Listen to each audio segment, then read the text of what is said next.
The other thing I see people writing about in forums is thinking they have to have a special wrench to get the screw-on cap on the fuel tank open so they can get their fuel pump on. You know, it's not any more complicated than a thermos bottle, and all you need to do is have a soft piece of wood and put it on there and tap it like that with something light, and it'll come loose, and you tighten it the same way. You don't need a special wrench, you don't need any pieces of metal, just a little piece of wood so you don't gouge up the plastic, and you know, something that weighs a half a pound, and just tighten it. You know, it's really it's just a little more than finger tight. Anyway, just a piece of plastic, seal it against a piece of rubber, no big deal.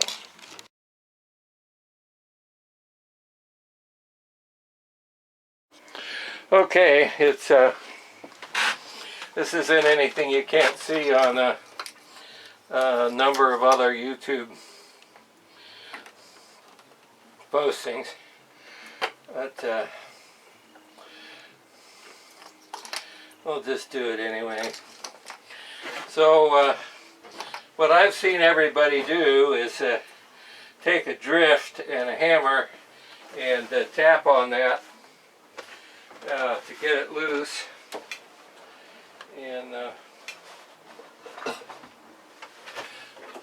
oh, sure where my ball peen hammer is. I'm going to use a piece of wood instead of something metal because I don't really want to chew this plastic up. That didn't take anything very much.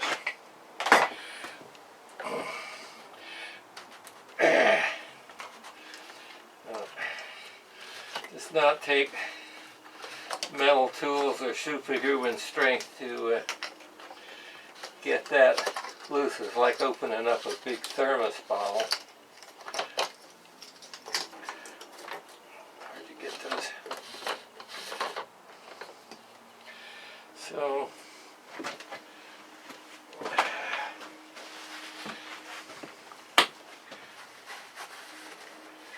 I'm going to have to use my fuel transfer pump to remove the gasoline from this tank because there's so much in it. I thought they'd just maybe put a gallon or something in it, but there's a lot of gasoline in here.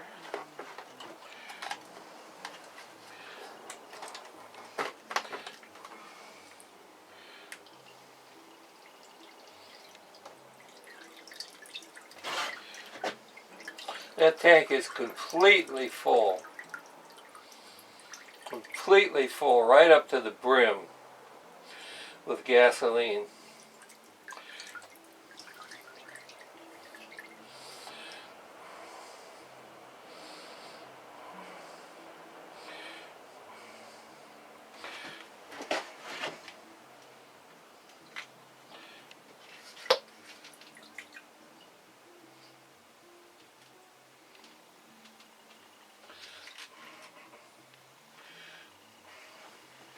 Well, I cleaned the workbench today, and it's a good thing.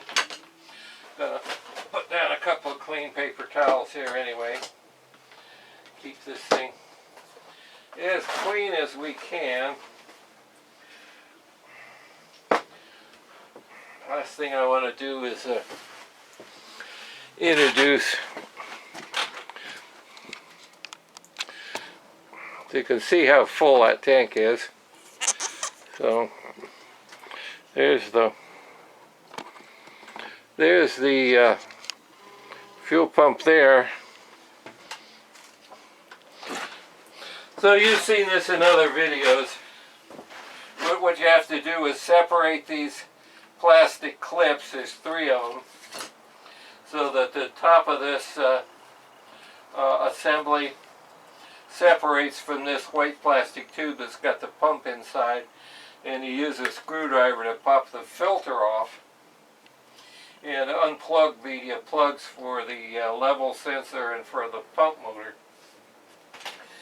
And then I haven't bought a new pump. I'm going to just test this on the workbench, see if I can blow myself up. Uh, but I think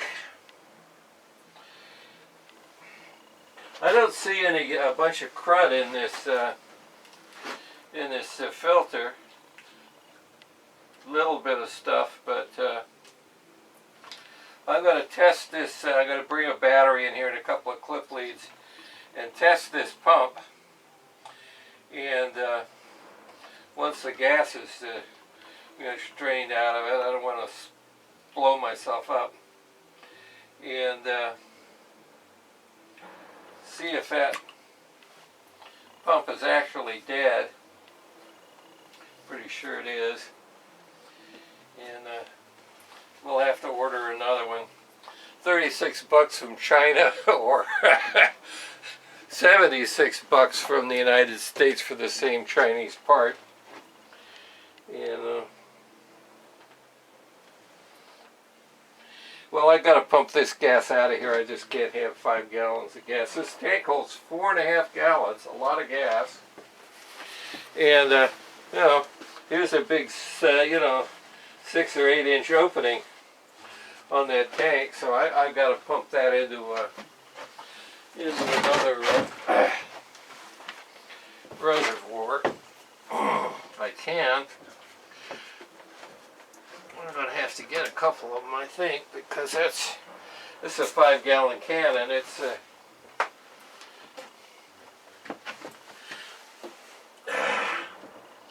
half full. Okay. So here's one of the better tools in the universe. This is a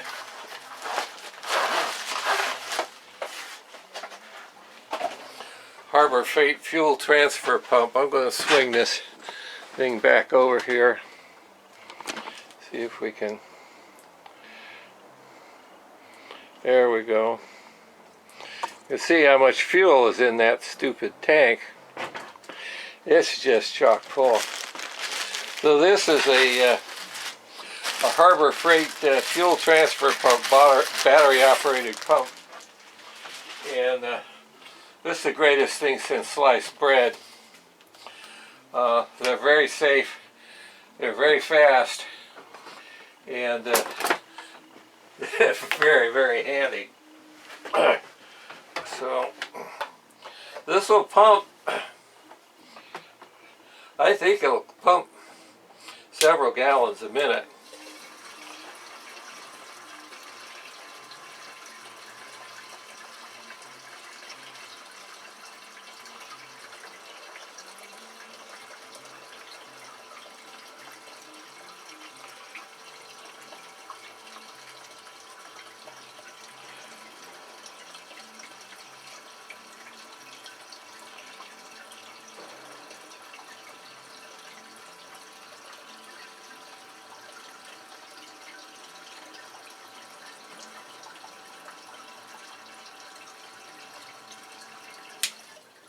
Gotta check it, see how full this thing is.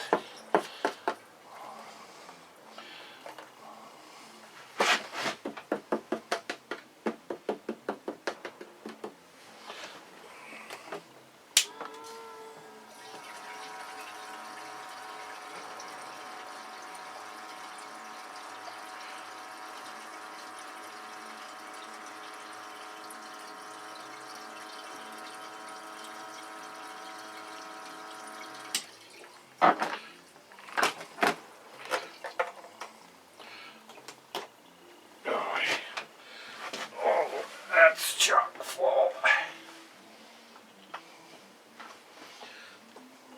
Now I gotta go get another container.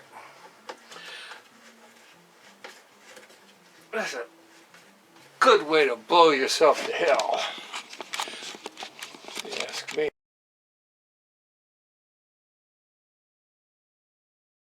Okay, so I've just taken a piece of plastic and put it over the opening and screwed the plastic ring down on the top of it to keep any dirt or dust or foreign objects or small animals out of the fuel tank while I work on the pump.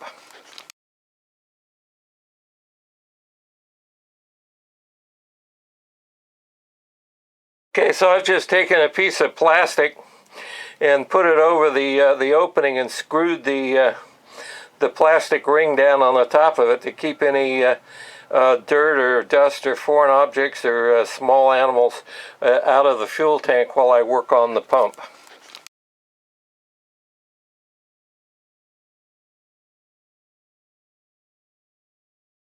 Okay, it's a very good idea not to blow yourself up. There's still gasoline left in this pump. If you check these wires out that come from the top of the pump motor, you see there's a red and a brown wire, and they go up to this plug. So we can connect our clip leads right onto the red and brown wire and onto our little gel cell battery here and test this pump real quick and see if it'll work. You want to be careful about this, because if you make any sparks, this thing can blow up in your face. I've got this place ventilated. It still smells like gas in here. It's a good idea to have a fire extinguisher handy, and one of the best ways to put out a fire is to smother it with a blanket, so I've got that here too. So I'll hook this up and we'll see what we get.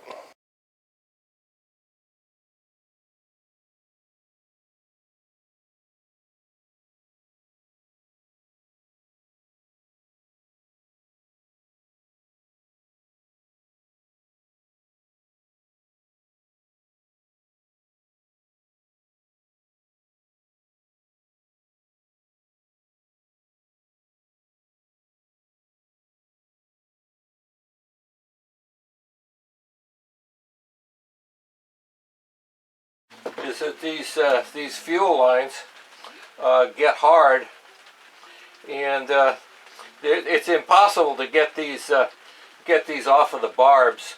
They're made to be such a tight fit that 50 psi won't blow them off.